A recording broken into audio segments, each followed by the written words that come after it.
Regresamos. La entrevista con Ramsés Yunes.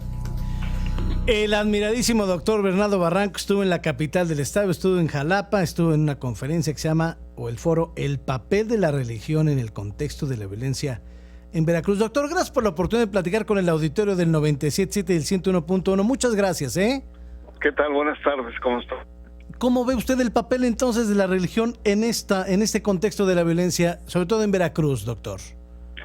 Bueno, pues yo creo que todos los factores son coadyuvantes. Yo creo que es importante. El tema es un tema de la violencia, es un tema de fondo, es un tema multifactorial. No hay una sola... Uy, estoy perdiendo al doctor. ¿Ahí me escucha, doctor? Ay, me quedé como capítulo de telenovela de viernes. Pues sí, es que anda en carretera el doctor. Perspectiva de su discurso de moralidad, sí, ¿no? En los valores, en las prácticas. Toda religión tiene un sentido, digamos, de bondad. Sí. Todas tienen un significados que nos enaltecen el espíritu. Pero lamentablemente la crisis ha alcanzado a las propias iglesias. Estamos viviendo una crisis en donde las propias iglesias han entrado en esta misma espiral de violencia y por lo tanto lo primero que deben hacer es afinar, digamos, internamente su talante, más que en un primer momento esperar grandes cosas de ellas, como la Cuarta Transformación o Andrés Manuel López Obrador, que quiere que las iglesias coadyuven con los programas sociales y que colaboren, digamos, para reconstruir el tejido social. Cuando las iglesias están viviendo en este momento, pues también parte de este deterioro que estamos viviendo como sociedad. Sí, de hecho, veía que decía usted que teme que el presidente promoviera la restauración de las iglesias-estado, ¿no? Sí, es un riesgo, porque tenemos una tradición laica del siglo XIX, en donde Juárez establece una clara separación entre las iglesias y el Estado. Sí. Y en los últimos años las clases políticas han abierto mucho las puertas a las iglesias, y esto pues puede tener consecuencias futuras. Esto está pasando mucho en América Latina, Brasil, en Centroamérica, sobre todo donde los grupos pentecostales adquieren una fuerza política insospechada hasta hace muy poco tiempo.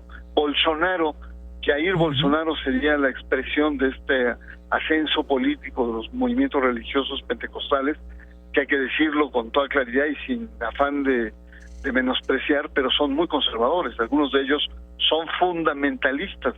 El rol de la mujer, el temas de sexualidad, cuestiones de género, matrimonios igualitarios, los derechos reproductivos, son bastante radicales frente a estos temas. Entonces, el riesgo de abrir demasiado la puerta a estos grupos es estar abriendo también debates que han costado mucho trabajo, digamos, a estos grupos minoritarios, a estas minorías, el poder, digamos, tener un estamento y una respetabilidad social. Pero tenemos un presidente juarista, doctor. Pues se dice juarista, se dice muy juarista, y dice que él respeta la libertad de religión, que él respeta el no privilegio por parte del Estado por ninguna de las iglesias, pero casi nunca menciona la histórica separación entre la Iglesia y el Estado, que fue el aporte juarista más importante. Juárez, cuando llega, la gran revolución y la fundamentación del Estado moderno mexicano fue la separación entre la Iglesia y el Estado. Esto está ausente en el discurso del presidente Manuel López Obrador. Por lo tanto, entonces suponemos o podemos sospechar que es un discípulo juarista, pero en aquellos aspectos que le conviene o que está convencido, ¿no? Sí. Pues sí, doctor. Doctor, hemos visto que los jóvenes, pues es más fácil dar un pitazo, ser halcones, cobrar 8,000, 9,000 pesos, que ya ir a las aulas, que ir a la escuela. Así es. Yo creo que lamentablemente para mi generación y otras, la movilidad social, el ascenso al mercado de trabajo se daba a través del estudio, de la escuela. Esto era un aspecto fundamental, era como parte de las reglas del juego. Esto se ha deteriorado, esto ya no es más. Y muchos jóvenes de escasos recursos están encontrando en el crimen organizado este ascenso, esta movilidad social a costa de una vida plagada de riesgos y de una fractura, digamos, en los principios, en el sentido de que entrar al crimen organizado significa entrar a un universo en el que la ética, los valores, la sensibilidad social se va perdiendo, y hay una actitudes fundamentalmente de grupo, de camarilla o personales, en donde no vale nada todo, donde todo se vale. Y entonces sí, esto es un problema muy serio que está viviendo la sociedad mexicana y gran parte de América Latina también. Doctor, yo sé que los malos, los malosos, pues tienen algo en qué creer. El maloso cree en algo, tiene fe en algo. Claro, sí.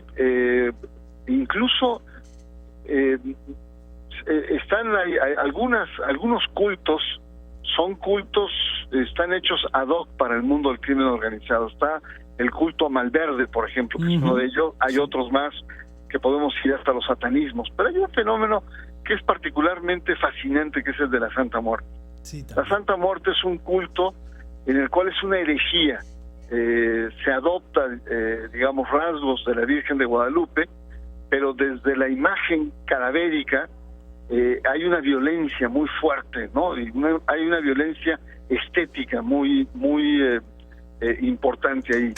Y bueno, si el mundo de los excluidos de la economía creó su economía informal, con sus propias leyes y sus propios códigos de poder internos, con los liderazgos regionales o liderazgos, por ejemplo, en el mundo de los ambulantes, pues también fue creando formas de culto religioso, en donde refleja el mundo rudo, y por lo tanto no solamente les protegen de los enemigos, sino la Santa Muerte, en algunas de sus versiones más duras, más oscuras, es también el culto y la petición por hacer daño a los enemigos. Entonces el término del bien y el mal desaparece, y es un poco la expresión de ese mundo excluido por la sociedad que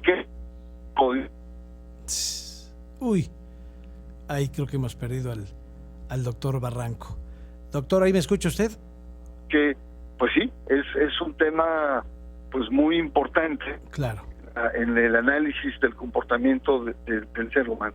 Doctor, le agradezco muchísimo estos minutos para su auditorio del 97.7 y del 101.1. Estaremos muy pendientes de Sacro y Profano, ¿eh?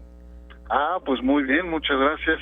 Hoy en la noche es el programa. Sí. Y hoy en la noche voy a tratar el tema del sínodo que hay en este momento en Roma, sí, sobre la Amazonía, que además de tener cuestiones ecológicas, está el tema del celibato sacerdotal que puede abolirse. Lo veo difícil, sí, pero se está planteando ya el tema, y porque los chamanes y los grupos, sobre todo las etnias originarias, no conciben a sus ministros de culto que sean no fértiles.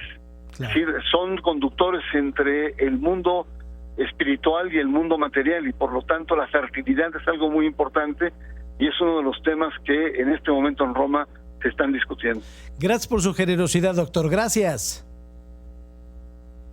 Gracias al doctor Bernardo Barranco, que estaba en carretera y que le agradecemos muchísimo que nos haya contestado. Sí, será a las 11 de la noche, después de Primer Plano. Está Sacro y Profano con el doctor Barranco, que vino a Jalapa con este foro, El papel de la religión en el contexto de la violencia en Veracruz. Una pausa y regresamos. Regresamos.